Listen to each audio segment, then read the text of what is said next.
Hey, hello. This is Spider 32 once again coming at you with another video. Ah, boy, I'm just gonna get a headache, but having a great time. But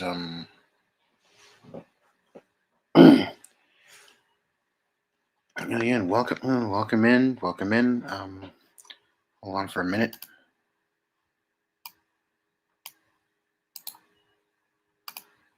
Can I get that going?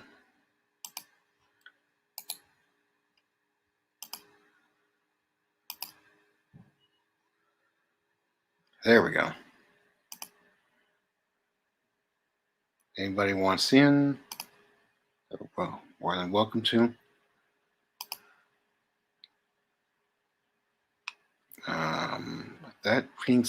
With that being said, let's get to our first mystery of the day.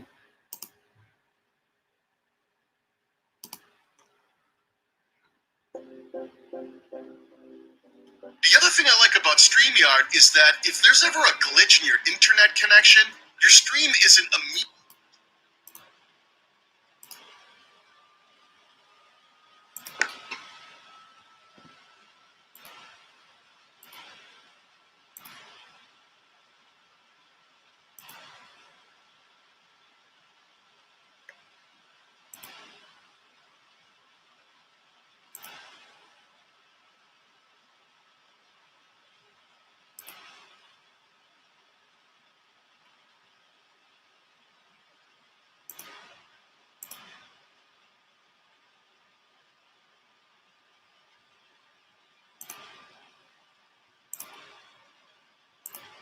Okay, just kind of hold on for a minute.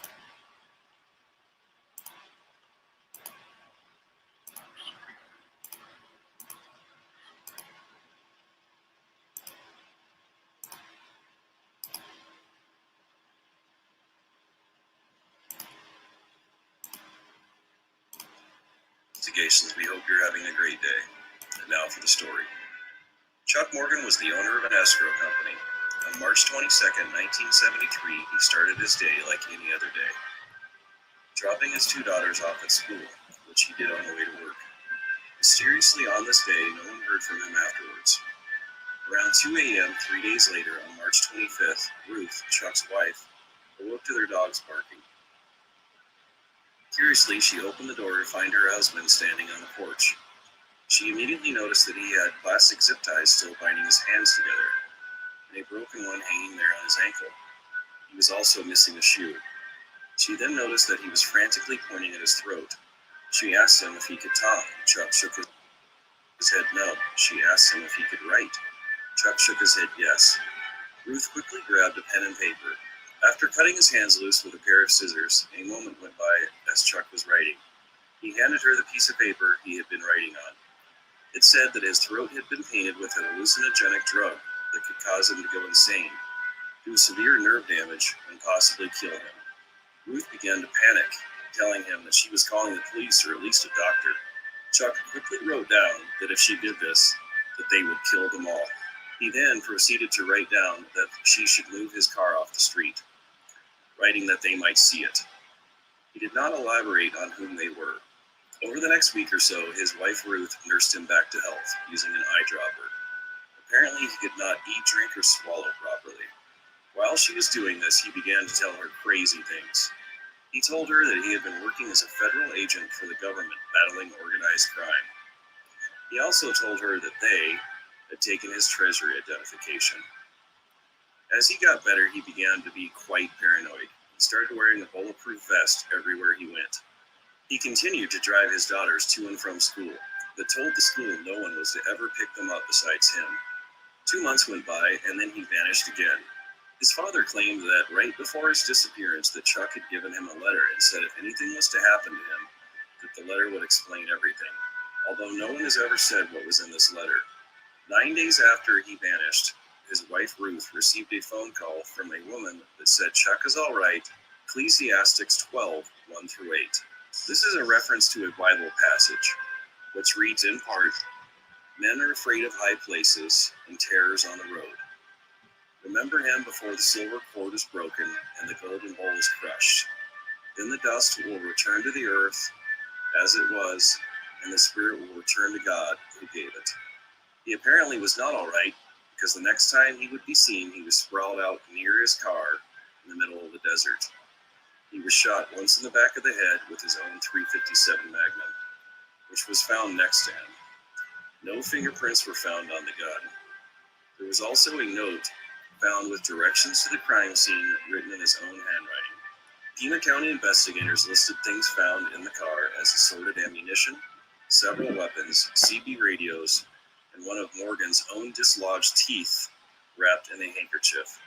The car was also modified to where it could be unlocked and opened without a key from the underside of the fender. A $2 bill was found pinned to the inside of his underwear. Written on the bill were 7 Spanish names from the letters A to G. Also, Ecclesiastes 12 was written, with the verses 1 through 8 marked by arrows drawn on the bill's serial number.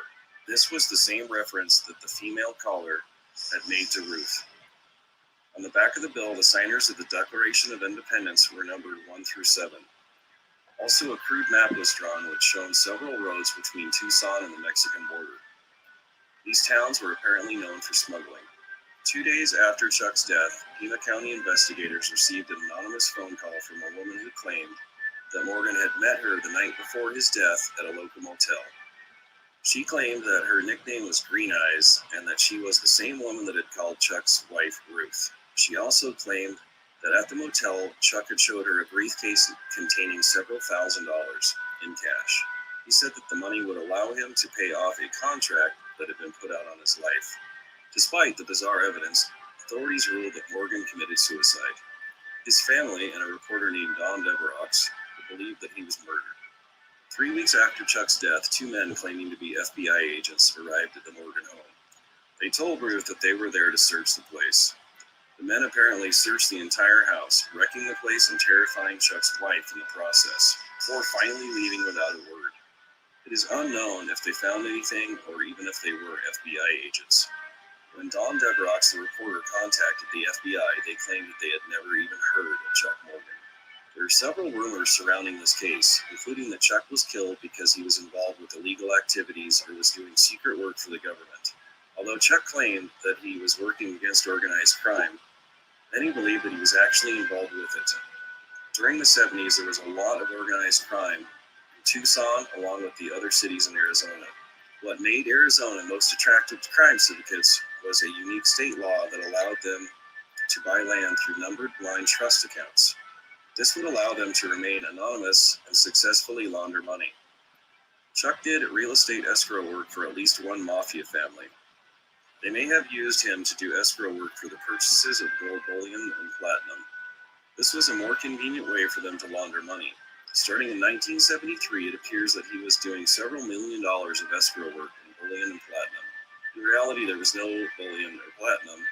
Instead, the money was moved through several escrow accounts. This was how the money was laundered. The reporter Don Deverox continued to investigate the case for many years. On February 7, 1990, the case was aired on the popular TV series Unsolved Mysteries.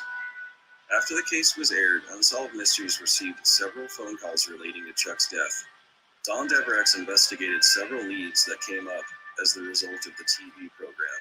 He learned that Chuck was heavily involved in the money laundering activities through his Tucson escrow company.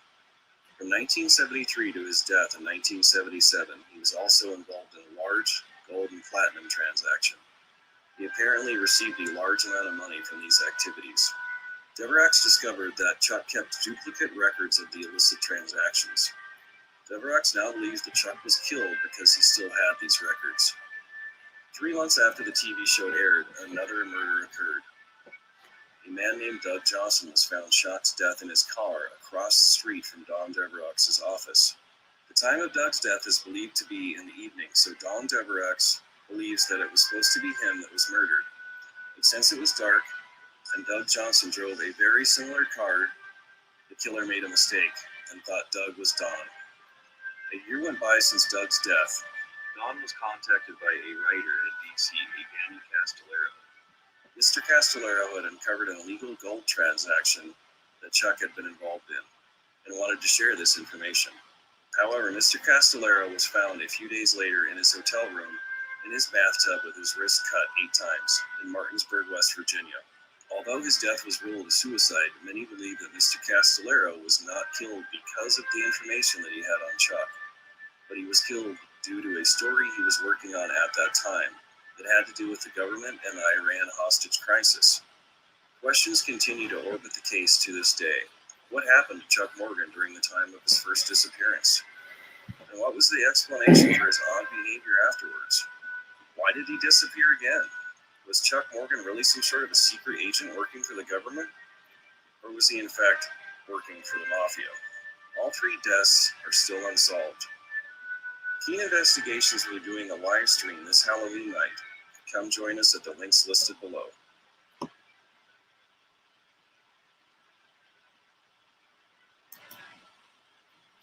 I want to know what your thoughts is on this case. Leave your thoughts in the comments below, or if you have information, be sure to contact your local law enforcement. That being said, let us begin. Let us continue. Rather.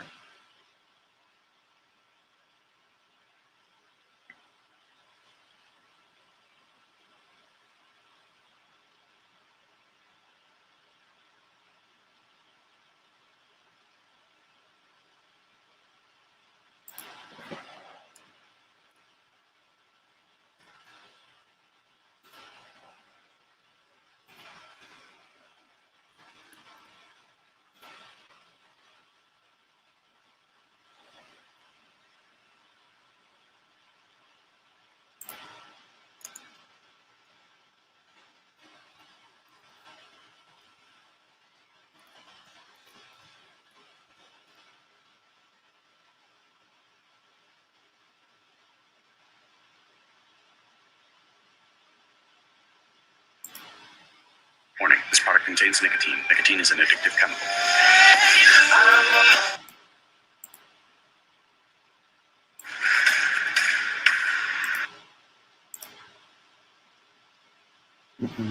So we got one person watching.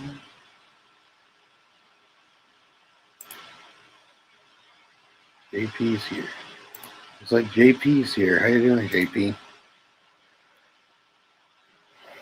You come on in if you want to.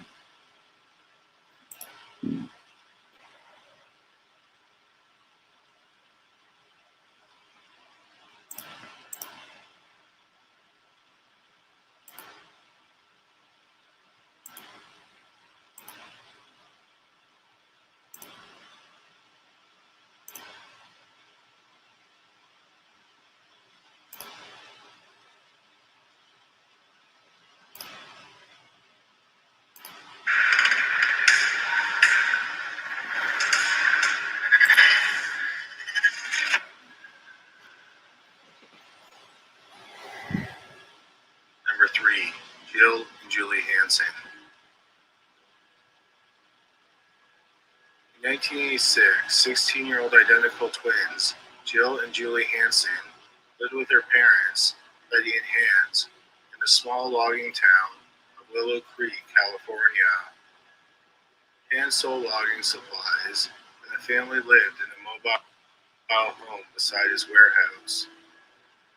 The twins were considered shy and kind, and they tended to befriend people who were considered underdogs. On the night of November 14th, 1986, their 21-year-old half-brother, Donnie, was spending the night. Donnie lived in nearby Fortuna, and he was sleeping on the couch in the living room, while Jill and Julie shared a bed in one of the bedrooms. At 3 a.m., their mother, Betty, who was asleep in the master bedroom, suddenly awoke. She smelled smoke, so she woke up her husband, Hans. They opened the door of their bedroom and found the mobile home on fire. Hans tried to put the fire out with an extinguisher. Betty ran down the hallway to warn her children to get out of the home. She first passed Donnie, who was in the living room, He was yelling at someone to get out. She didn't stop to see who he was yelling at, and she kept making her way towards the twins' bedroom. But she couldn't get to their door because the fire was too intense. For her own safety, she got out of the mobile home. Hans was forced to run outside, and just outside the door, he tripped over an empty gas can. Hans ran to the warehouse, and he got a ladder. He smashed the twins' window with the top of the ladder, and he tried to look in their room. But the room was completely engulfed in flames. Betty and Hans continued to try to put out the fire with fire extinguishers from the warehouse, and then Donnie came to help them. Betty and Hans asked him if he saw anyone in or around the home before the fire started, and he said he didn't. 15 minutes after the fire started, the fire department arrived. Sadly, there were no signs of the 16-year-old twin girls, and it was assumed that they didn't make it out of the home. Then some neighbors found a crumpled body lying in a vacant lot across the road from the home. It was Julie. She was alive, but she was bleeding from a gaping hole in her abdomen. She was rushed to the hospital. After she was found, Donnie said that he was the one who got her out of the home. The immediate thought was that Julie was hit in the abdomen by debris because of an explosion during the fire. She was taken in for surgery, and that's when the doctors made a shocking discovery. Julie had been shot with a shotgun. She ultimately survived her surgery. The fire department put out the fire, and sadly, in the burned-out shell, they found Jill's remains.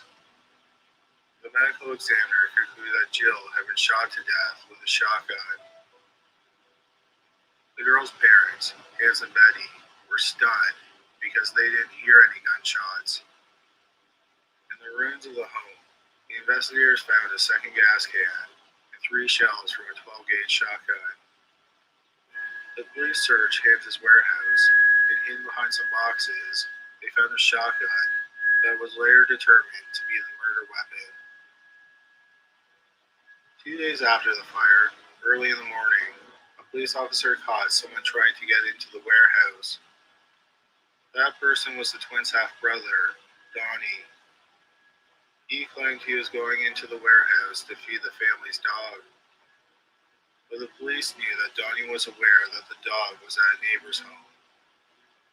The police concluded that his real intention was to get into the warehouse and retrieve the gun, because he didn't realize that they had already found it. The police found out that Donnie had borrowed the gun from a friend 3 days before the shooting. The police took a look at Donnie's credit card statements. 2 days before the fire, he bought 5 gallons of gas, and witnesses said that he put the gas in a tank that looked like the one that Hans tripped over. Then, the night before the murder, Donnie bought the shells that were used to shoot the twins. 2 weeks after the fire, Julie was doing better, and she started talking to her parents about what happened. She said she was sleeping on the side of the bed furthest away from the door. She was awoken by a sound, and she crawled over her sister, who was still asleep in the bed. She then walked out into the hallway that led to the living room, where Donnie was sleeping. At first, Julie said that she didn't see the shooter. She just saw a flash of light, and she thought that there had been an explosion. She put her hands to her abdomen, and she said it felt like a bowl of jelly. Sometime later, Julie supposedly told her parents that before the flash, she saw Donnie's face. However, no one else, like the police or the hospital staff, heard her say she saw Donnie before she was shot. Around the same time that Julie started talking, Donnie sat down and talked to the police. He swore he was innocent. He said he didn't hear any gunshots, and when he woke up, the home was on fire. The police asked him if he moved the gun, and he admitted it. Then they asked him why he moved it. He told the police he hid the gun because he knew if they found it, they would assume he was the shooter. The police thought that this was a strange reason because no one knew that the girls had been shot until Julie was at the hospital. So why would he have hidden the gun before anyone knew the twins had been shot? Donnie took 2 polygraph tests, and both times it was determined that he was not telling the truth. Do you know that the average adult has 5 to 20 pounds of toxic Fucking- poop in their body at any For given God's moment? sake. Seems crazy, right? After the interview and the polygraph test, the police arrested Donnie. The prosecutors felt like they had a solid case, even if they didn't have any physical evidence, like Donnie's prints on the gun. What they did know was that Donnie brought the murder weapon to the crime scene, and he also bought the ammunition and the gas. Also, Julie was planning on testifying. But on December 19th, 1987, 13 months after the fire, something happened that rocked the case and devastated the Hansen family even more. Julie was killed in a freak medical accident. An air bubble entered her bloodstream through an IV, and this caused her to go into cardiac arrest. Since she was dead, anything she said before she died couldn't be used in court. Nevertheless, the district attorney still felt that they had a strong case. At his trial, Donnie's lawyer pointed out that he didn't have a motive to kill his twin sisters. His lawyer also had 2 neighbors testify. The neighbors said that at 3 a.m., while the fire was raging, they saw 2 men who were strangers near the family's mobile home. His lawyer contended that the pair of unidentified men were the killers. They simply found the gun and the gas tank when they got to the mobile home. They entered the home through a sliding glass door, and then they started to pour gasoline around the home. This woke Julie up, and she got out of bed. She was then shot in the stomach in the hallway. The intruder started the fire, and then they shot Jill as she lay asleep in her bed. The prosecutors said that scenario was incredibly unlikely. For example, why would a shooter go into the bedroom to kill Jill in bed, but leave Donnie alive? The prosecution said most criminals bring weapons to the crime scene, and they just don't show up and hope to find weapons. Also, what are the odds that, in the dark, random strangers found the gun, the ammo, and the gas can full of gas, all of which Donnie had brought to the home hours earlier? In the end, the jury believed Donnie's defense, and he was acquitted. After the acquittal, Donnie moved away from that area of California, and he changed his name. When he was interviewed in November 1993 for the television show Unsolved Mysteries, he maintained his innocence. However, his story had changed. He had a new reason for moving the gun. He said that even though the home was burning down, he was worried that someone would steal the gun.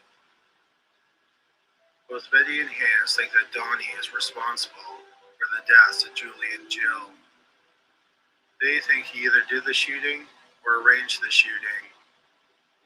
Since Donnie was acquitted, even if new evidence turns out that proves he was involved in the shooting and the fire, he can't be retried for murder because that would be double jeopardy. Donnie's current identity and his whereabouts are unknown. Number 2, the Princeton Angels. On October 9th, 1993, a 16-year-old boy was in Allison Lake National Park, which is 17 miles north of the small town of Princeton, British Columbia. He was near a set of outhouses when he realized he misplaced his hunting knife. It then dawned on him that he may have dropped it down into the pit of the outhouse. Probably thinking that his day couldn't get much worse, he looked down into the pit. He didn't see his knife. Instead, he saw the bodies of two babies wrapped in black garbage bags. The police were called and they took the outhouse apart to retrieve the bodies. The infants were twin girls. They were just a few hours old when they died. The umbilical cords and placentas were still attached. They both weighed 6 pounds, and they were healthy. There were no signs of trauma, and the girls were alive when they were wrapped up and dropped into the outhouse pit. If someone had taken care of the twins, then they would have lived. The medical examiner doesn't think that the twins were in the outhouse pit for more than a week. The police thought it would be easy to track down the mother, who very well could have been the person who killed the twins, or at the very least, knew who the killer was. All they had to do was find a woman who had recently given birth to twins and no longer had the twins. The police looked at the birth records for all the babies born in British Columbia around the time that the twins were born and killed, and all the mothers who had given birth to twins were able to show that their kids were alive. The obvious answer is that she gave birth outside of British Columbia. However, the closest Canadian city outside of British Columbia is nearly 400 miles away from where the bodies were found, which would take nearly 7 hours to drive. Since the babies were killed a few hours after they were born, it doesn't seem likely that they were born in a hospital in a different province. But it is possible that the twins were born in the United States. Their bodies were found about 90 miles away from the Canadian-American border. But why would a woman give birth to twins, then leave the hospital, possibly within a couple hours of giving birth, and travel 2 hours into a foreign country so that she could dump her live and healthy babies into a pit in an outhouse in a provincial park? This has led to speculation that the woman didn't give birth with the help of a medical professional. The police also aren't sure if the mother was the killer. They think it's possible that she is also a victim in the crime. The police are looking for two couples that were in the area around the time the bodies were found. One couple was seen 5 days before the bodies were found in a town called Aspen Grove, which is about 20 miles from the outhouse. The couple was seen arguing near a payphone. The man was described as being about 20 years old. He had blonde hair and a slim build. The woman was 18 to 20 years old. She was 5'3", and she also had blonde hair. The woman was also very pregnant. They were driving a white car with round headlights. In the back seat of their car, they had boxes, and the boxes were covered with a blue tarp. Another suspicious car that people saw in the area was a red 1980s compact car. The back windows of the car were covered in blankets. No one got a good look at the driver and passenger, but they were a man and a woman. Sadly, 25 years later, the twin girls have yet to be identified. The police are concerned about the well-being of the mother. The police are hoping that someone knows something about the mother and they will come forward so that this mystery can finally be put to rest.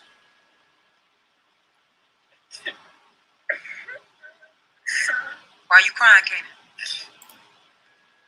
Number 1, Peggy and Patty McDaniel. Peggy and Patty McDaniel are fraternal twins who were born in 1962 in Florida. When they were born, they were deprived of oxygen, and this resulted in a mild mental disability in both twins. Their parents got divorced, and the twins went to live in New Jersey with their mother, Joyce Ravizio. When the twins got into their late teens, their mother wanted them to be more independent of each other. So when the twins were 17 years old, Peggy was sent to live with her father and stepmother in Live Oak, Florida. But Peggy and Patty were soon lonely without each other. In 1 month, they ran up a $300 phone bill. So in early 1979, Patty moved to Live Oak so she could be with her sister. While they were living in Live Oak, they befriended a 19-year-old man named Marvin Warren. In the summer of 1979, without letting their parents know, the twins moved in with Warren and his 37-year-old friend, Eddie Gross. They moved into an apartment in Pompano Beach, Florida, which is about 365 miles away from Live Oak. The apartment was rented under Gross's name. A few weeks after moving in with the men, the twins wrote to their mother in New Jersey asking for help. They did not give a number to call, but they did give a mailing address. The mailing address was their apartment. Their mother wrote back and told them to go to the airport and call her collect.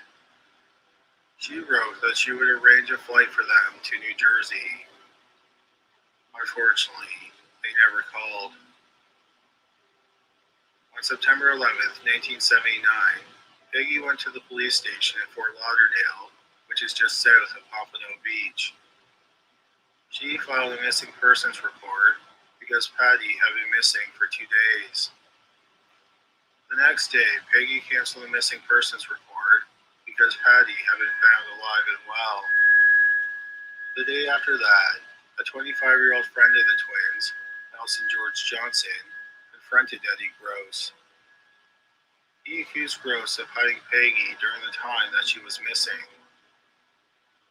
The next night, which was September 15th, Johnson planned to take Peggy and Patty to a disco.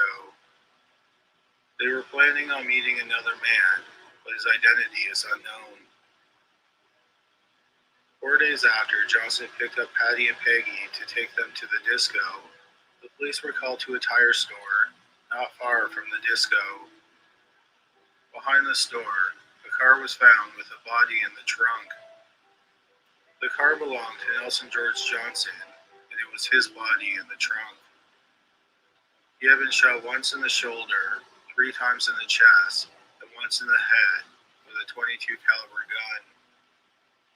He had been dead for about 4 days, and he was dressed like he was going to a disco.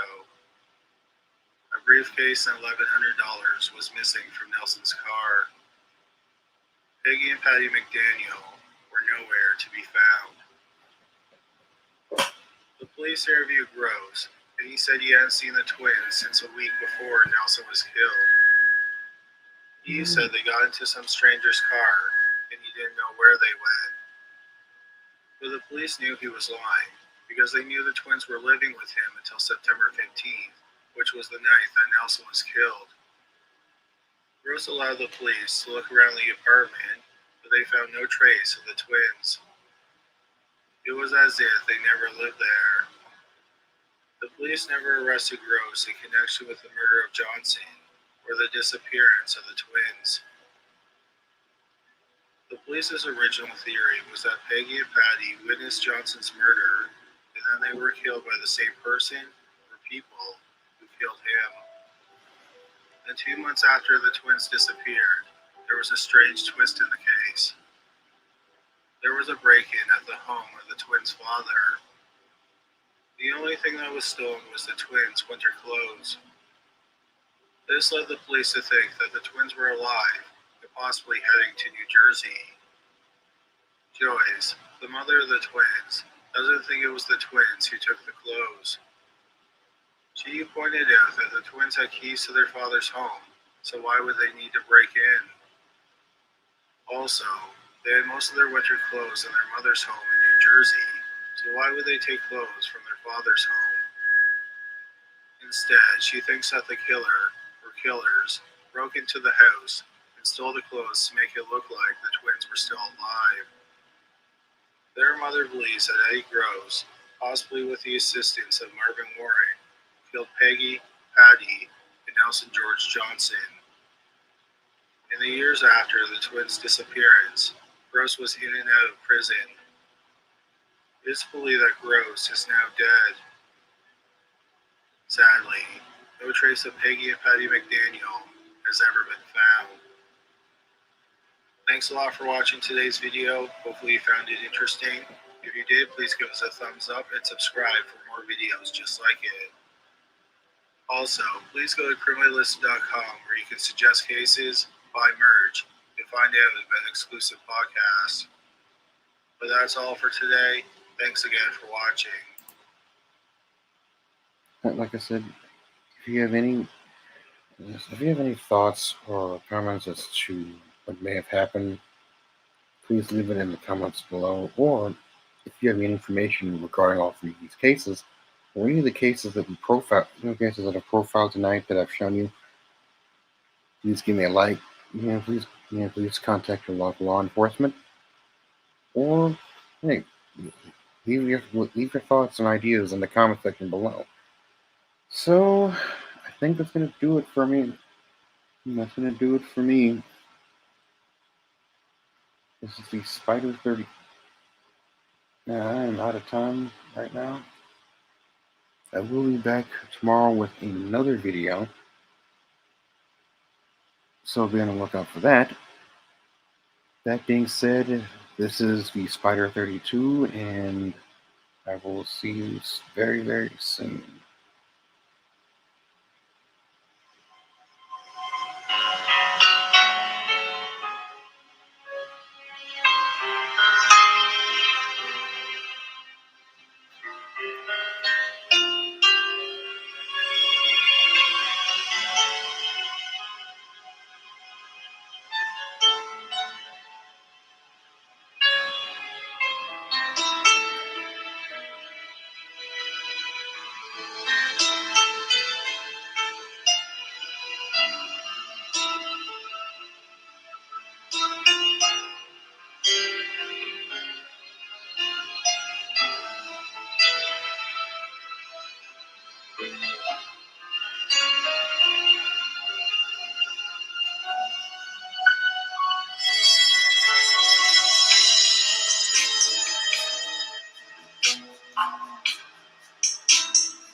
Always